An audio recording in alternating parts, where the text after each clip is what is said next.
in the black context, yes, I think it's being deliberate to say, hey, Nangu Sandile, he's doing something and I want to support him the way that I can, if it means coming on as a guest. Obviously, there needs to be some level of credibility. Someone approached me for a podcast on Facebook, and I went to this podcast and I looked at what he's posted and I was like, nah, I'm not associating my brand with that. Hi, Gabi. I had to take on an au pairing job as an attorney. I knew in my second year, Sandile, that this is not it. I did back work at one of the top law firms in Sandton, and it was 2 weeks, and I knew in that time, I know this. But I pushed through because I was like, okay, I'm halfway through this degree. If I stop, I leave with nothing. I don't know, I just felt like, let me just see it through.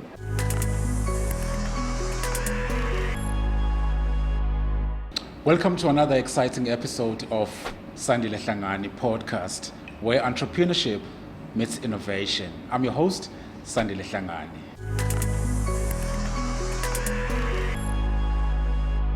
Thank you so much, Nonnie, for making time to join us. What does support mean to you in the context of the Black community? Is that a rhetorical question you're asking me? Well, in the Black context, yes, I think it's being deliberate to say, hey, Nangu Sandile, he's doing something and I want to support him the way that I can, if it means coming on as a guest. Obviously, there needs to be some level of credibility. Someone approached me for a podcast on Facebook, and I went to this podcast and I looked at what he's posted and I was like, nah, I'm not associating my brand with that. Hi, Gabi. Maybe he still has a bit of work to do there. For me, there needs to be a level of professionalism and credibility. So I'm going to support that which aligns to, me. It's not about being established, but I'm like, okay, this person seems to be building something solid. I'll jump on it. I think, especially in the Black context specifically, I think it requires a lot of deliberacy because I think we're so unfortunately, like Mhlungu sometimes seen as abantu abamnyama simbona as the better. So we actually need to check ourselves. Say, hey, actually, let me try and find Mnyama that can do this just as well. We need to be intentional. I'm guilty of it myself. So what is the most interesting thing that we might not know that's not on your resume? About me? I've never actually spoken about this publicly. So I am a lawyer, we'll talk about that maybe a little bit later on. But I left my job at the end of 2015 to go pursue my passion, which is public speaking and being a motivational speaker at the time. And as a way to try and make ends meet, because pursuing your passion, the money doesn't come immediately, I had to take on an au pairing job as an attorney. So I remember applying, and the family, lovely family, it was a Black family doing very well for themselves, and I had to watch or go fetch their 2 boys at the time. I think they were like 9 and 6, and the dad is like, nah, there's something. Why is an attorney wanting to be an au pair for our kids? So I explained my situation. Because it's like, this doesn't make sense. Like, this girl. So I spoke to the wife. The wife said, no, you have to speak to my husband. He doesn't understand. So that's probably the one thing. I've never spoken about it publicly. But hey, I did what I had to do at the time. And it got me there was a little bit of a steady, small income coming in while I was, pursuing what I was pursuing at the time. So I think I don't put that on the resume. But, it was part of the journey at the time. So what inspired you to shift from a career in law to communications? That must be very interesting for you. So I went into the legal field. Other people say, oh, it was the parents, and it wasn't my parents. The decision was completely mine. Yeah. Probably not a well-informed one, if I'm being honest. I did my articles. As far as I practiced. It still counts as practice. I did my articles for 2 years, which is you need to do your articles to then be admitted as an attorney and write the board exam. So I did that. I went in because people told me that I argue, which is such a silly reason. You're so well spoken and you talk a lot and you're articulate. So I went in it for that. But I knew in my second year at Sandile that this is not it. I did back work at one of the top law firms in Sandton, and it was 2 weeks. And I knew in that time, I know this. But I pushed through because I was like, okay, I'm halfway through this degree. If I stop, I leave with nothing. I don't know. I just felt like let me just see it through. That's amazing. So what surprised you the most about this huge transition? What surprised me? Maybe not surprising. I just felt like the PR, brand and marketing was better aligned to who I am as a person. I felt, no disrespect to the legal fraternity, but you know, the law is very black and white, and I'm very much in the gray. I color outside of the lines, and the law is very much, this is how it's done, and it's black and it's white, and there's very little room for. So I feel like I'm not that. I don't know how I got. People know, how the hell did you do a 4-year degree? You write all the board exams and you do your articles. So I went quite a long way to eventually say, hey, this is not for me. But it was just, for me, transitioning or pivoting into brand and marketing was a refreshing change. It was like, hey, this is more aligned to me. I love the events. I love the events part of it, the PR, the comms. I definitely felt like it was more suited to who I am, yeah. I'm glad that you're mentioning the fact that it was never in the law space. What is the most fulfilling part of the job that you do currently? I guess you could say that in the sense that it's part of my story, and that no one's story is like mine. Like no one person's story is exactly the same as the next person. So in that sense, it's the thing that's like, okay, you're a training and development person, you're an MC, you're a keynote speaker, oh, you're an attorney. So it's like a doctor. There's a famous, there's an Indian gent, he was a medical doctor, and he left that to become a comedian, and it's like, who does that? So so I think it's very similar. I get the same questions from people like, how would you leave the law? Why would you stop being an attorney to go, you know? So yeah, it made me stand out in the sense that it makes me unique, and that that's my journey and not unique to me. Yeah. But I still imagine you as a lawyer, though, even though I've never seen you practicing. You look like one. That's a lawyer look. I don't know what you would have said if I had my glasses on again. Because I'm supposed to be wearing my specs. I'm not going to put it worse. So what are some of the barriers that you think prevent women from taking up leadership positions in different fields where they are?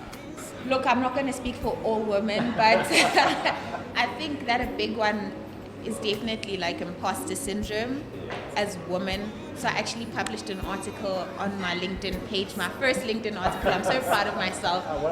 Yeah, on imposter syndrome. So yeah, this morning. So I delved into imposter syndrome because I do look at it, and we'll talk about it later in my personal branding workshops. But to answer your question, I think it is that women, compared to their male counterparts, generally struggle more with imposter syndrome, feeling like they're a fraud, that they're not deserving, that if you have a job spec, we feel like we need to tick all the boxes. We need to have all the qualifications and meet all the requirements, where a guy can look at it and say, oh, you know, I meet 60%, I'm good. I'm going to apply for this.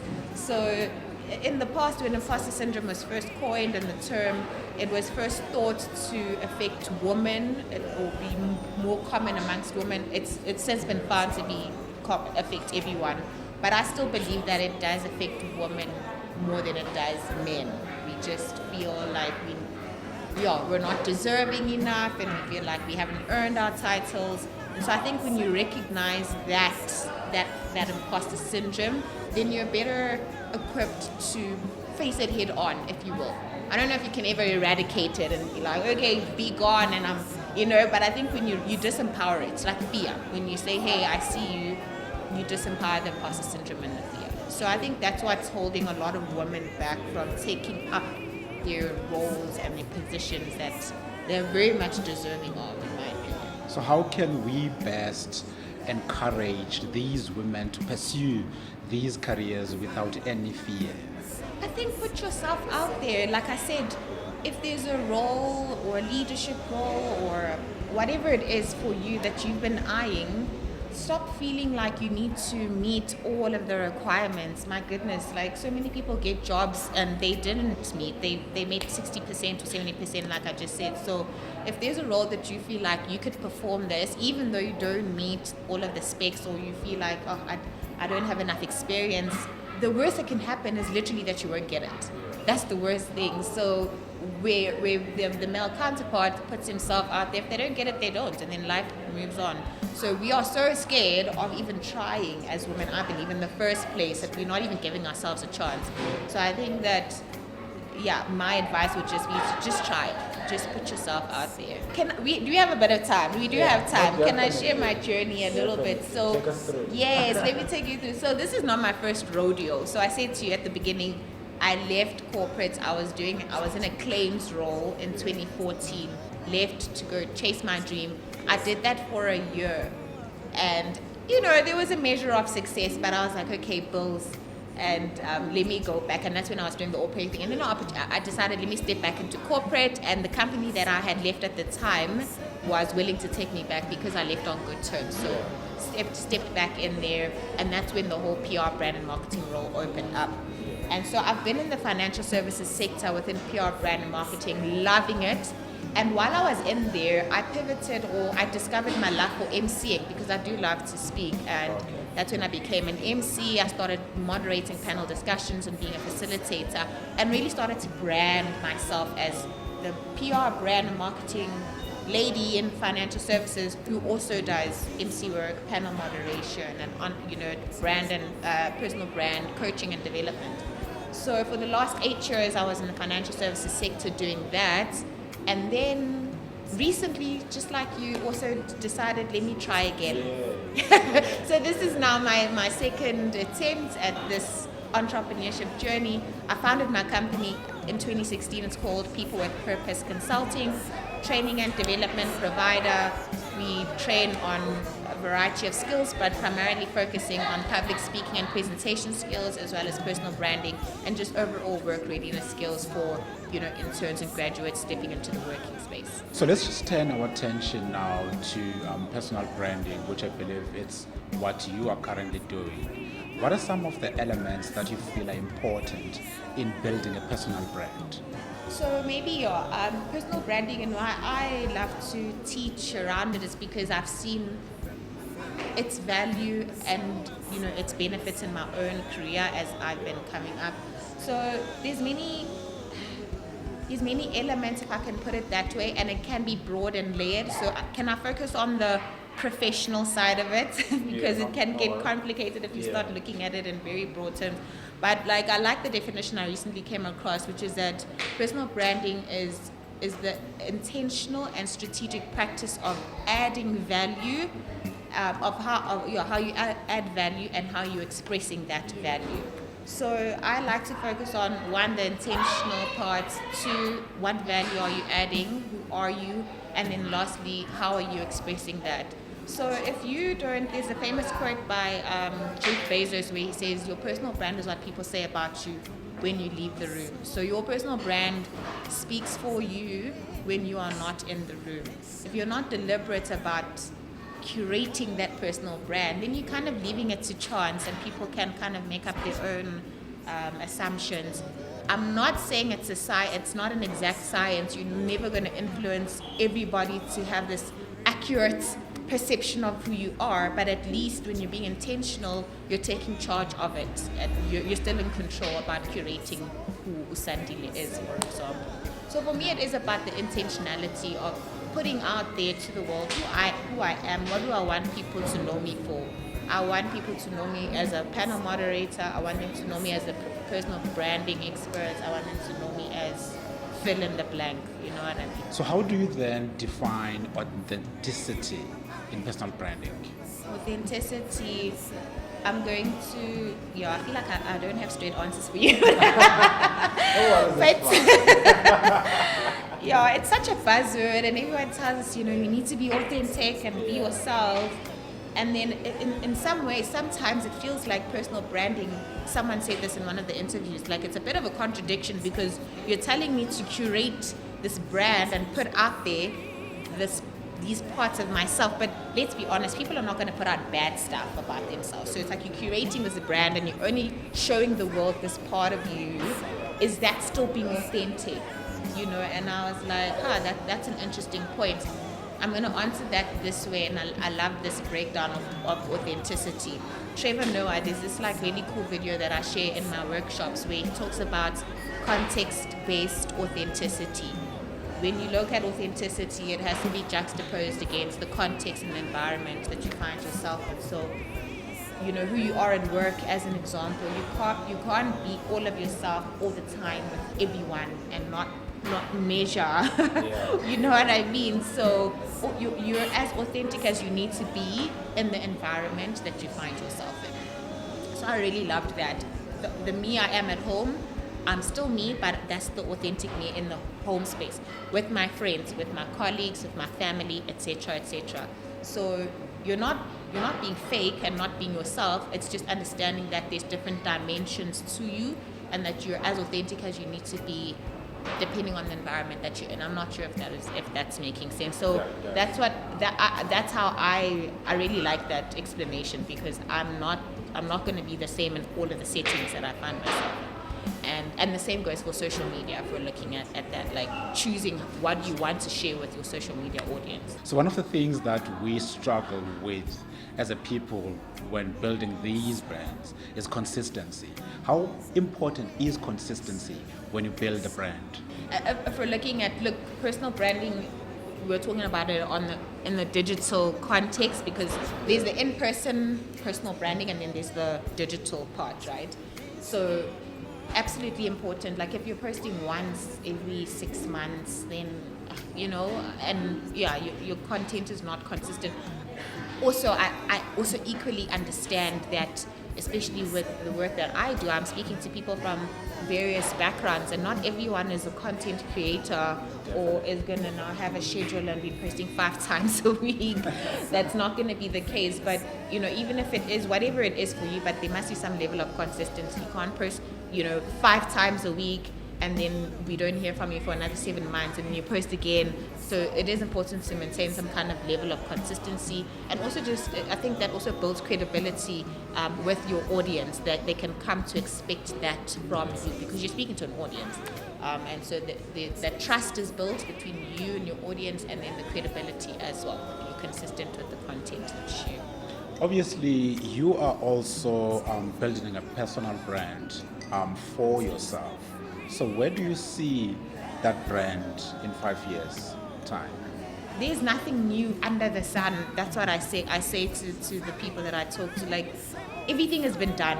Rest in that comfort. So don't try and now find something completely different. You're not going to. Everything has been done. There's so many podcasts similar to this one. There's a lot of people doing what I do, but no one does it like I do it.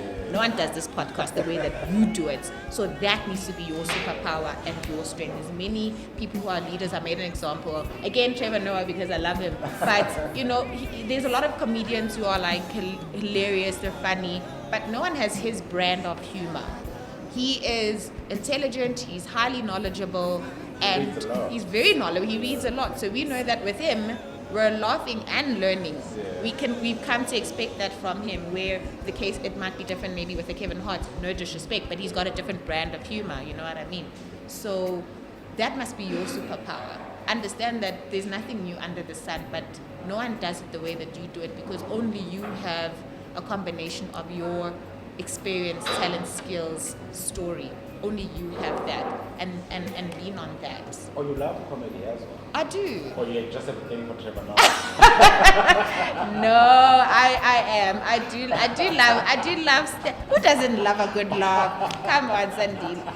I think we all, to some degree, yeah. I like him. I like him because I always learn when I'm watching him. I always feel like I'm learning as well as laughing. But I do like stand-up comedy, definitely. Do I look like the stereotype who just doesn't like watch comedy? No, absolutely love. I love comedy. Yeah. So what are some of the common mistakes that you think we make when we build these brands? I think it's not being intentional. I'm going to take it back to what I said and the definition.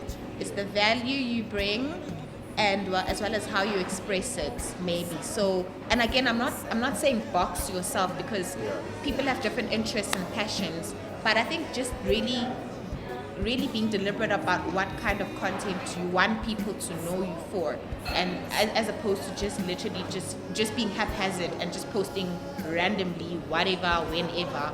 So I think that, like I said at the beginning with the definition, you have to be intentional about what it is you want to share. Can I give an example of someone I think does this well, and is an example for the youth? Theo Baloy. Yeah. I mean, like he's done exceptionally well for himself. And if you look at his content, he's very intentional about what he posts and how he curates his content and what he's sharing. Well, he's very inspirational. I mean, he inspires a lot of people, not just in the Black community. So he's a good example for me about just clean content, but also inspirational with what he's doing. So he posts a lot about what he's doing at the Batu group. There's a little bit on the personal side, but more so it's geared towards this. And so some people say, I just want to post professional stuff, and that's what you want to do. Great, that's how you want to curate your brand. If you say, well, I want people to see my family and I want to post a lot of family stuff, great. Then that's part of your brand. So just being intentional about what it is you share. Don't just be haphazard and just post randomly or anything without any real thought into what you are sharing with the world. Let me talk about the most recent training that I had, and this was a public webinar. I opened it to the public. It was our first one, and it went exceptionally well. We had 500 registrations, 340 people that came online. Nice. And if I may be honest with you, Sandile, I shared this article on LinkedIn. I had to get over my own imposter syndrome. Wow. I had to get over it as well. I was like, who's going to attend this thing? People know this. Like, seriously, I was like, where? I'm only going to get 5 people online. Like, I literally thought that. I was like, what if no one registers? But then I got to a point where I was like, you know what? Even if 2 people show up, I will get there and deliver the best damn presentation in the world. I'm going to do it as the same way I would have done it if there were 200 people, whether there's 2 people. So I had to come to that point where I was like, Yazim, it doesn't matter. If 2 people come or if 200 come, I'm moving forward. But I struggled with it a lot. And then eventually I was like, you know what? I'm doing this. Move forward with the planning, and the response was overwhelming. Like the people's, the reviews, the people, it was my heart was just like, so that's the kind of work that I do. I am just all about developing human potential. That's one of our slogans. The slogan at People with Purpose, the human potential specialist. I'm all about that, and I just use personal branding as a vehicle to do that, to do my work. So is there any way that you think the legal profession has helped you to stand out in the work that you do currently? I mean, I think, you have an idea, and I've done it in the past. I used to do this work while I was in corporate. Goodness, the company I worked for would sometimes call on me to do these master classes. It wasn't my job, but they knew that I loved it and I was good at it, so they would. So I mean, there was a level of, I love this, but honestly, it really came. There's a lady that sent me a message, Sandile, after the webinar, and goodness, if I could read it now, but she was like, you have no idea, I just started a new job and I'm struggling with imposter syndrome. I'm trying to navigate with my personal brand. And just being on this webinar in this short time, I really feel my confidence has just gone up just in this. That for me was like, this is why I do what I do. I could finally actually quantify it, because, sometimes you get feedback, but I think the way she worded it, and there were many other positive comments as well. So that for me, it just makes it so worth it. It makes it, and I love working with, I work with young and experienced professionals, but I love working with young professionals in particular that are just starting out their journey, at that grassroots level. They're still trying to navigate, trying to figure themselves out. That is fulfilling for me. So how do you make sure that you stay up to date with trends and best practices within the space where you are in right now? it's people that I look up to. I mean, there's no people who have done a good job at curating their personal brands that I look up to, and how they are sharing that content. So I follow people like that, articles, and I watch a lot of video content. Yeah, I don't go to like a course. I do LinkedIn courses. There's a lot of free content that you can consume as well to grow and build yourself. And that, by the way, is something I cover, is an important part of your personal brand, because if we're saying the definition of personal branding is your value, like what value are you bringing? If you're not growing, then what value are you bringing? Like, I can't come with the same knowledge from 10 years ago or even 5 years ago. Things change, and so part of my personal brand, I believe, is continuously developing myself, just for me, not for anyone's benefit. I just want to know like what's happening. That's an essential part of my personal brand, is continuous growth and development. Any work that you would like to do with Trevor Noah? I would love to host an event with him, because he hosts too. My goodness, that would be insane. But yeah, that would be amazing to be on like a massive stage. That would be wow. So what do you hope people take away from this beautiful story that you just shared with our audiences? I would like people to give some real thoughts about who they are now and who they want to show up as in the world. Who do you want to show up as? And one of the exercises I do very briefly, I ask the participants to think of their 3-word slogan. What are the 3 words that best describe Sandile? Mine are empower, encourage, and purpose, or inspire purpose. Who are you currently showing up as? Who do you want to show up as? And what can you do to start showing up as the person you want to show up as if you're not currently doing that? Thank you so much, Nonnie. That was beautiful. So thank you so much for tuning in. If you are inspired by these beautiful stories that we're sharing with you, please subscribe to our podcast. Otherwise, until next time, keep building, keep grinding, and keep shining.